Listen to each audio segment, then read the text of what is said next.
One type of manufacturer that's starting to emerge today, and I'm seeing a lot more frequently, is the contract manufacturer. And I don't mean that the company that's actually manufacturing for someone else. I mean the company that doesn't actually do any of their own manufacturing, but they buy their materials and then they send those materials out to contract manufacturers. So they don't own any equipment. And they're really more of a sales organization, except that they have many of the same problems that manufacturers do. So I'll talk about that a little bit. People think in manufacturing, they think that you have to have equipment. You have to have some sort of manufacturing facility with people out working and doing things. Otherwise, you're not really a manufacturing company.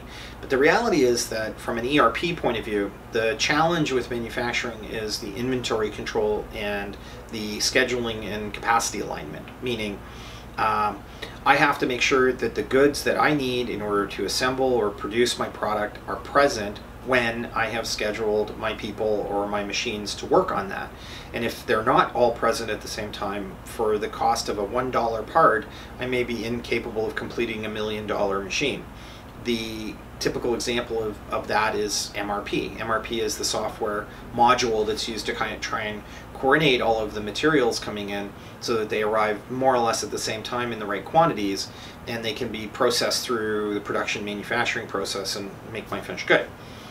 In these types of companies that are the sales-oriented company that use subcontract manufacturing, who purchase their materials, this is very important. They purchase and own their own materials and send those materials out to those contract manufacturers. They act in almost every way just like any other manufacturing company.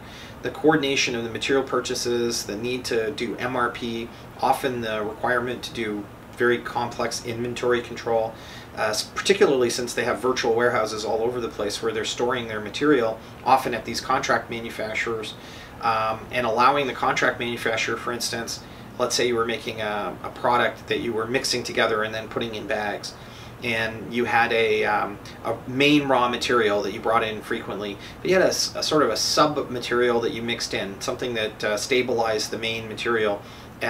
You might order that in bulk and only use a little bit of it at a time, and so you have a lot of it sitting at a contract manufacturer's facility, and you're not buying it to order, you're just keeping it there because it's too expensive to just buy a little bit at a time.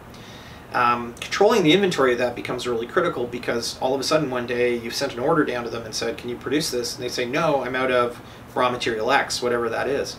So that is a manufacturing problem. That is the same manufacturing problem that companies that have their inventory on site and have production equipment face every day. So this new type of manufacturing company that's doing the subcontract manufacturing, they're often treated by other businesses or other ERP vendors as not a manufacturing company because they don't have the equipment on site. But the reality is they are, and they face the same problems, and they need much the same type of ERP system.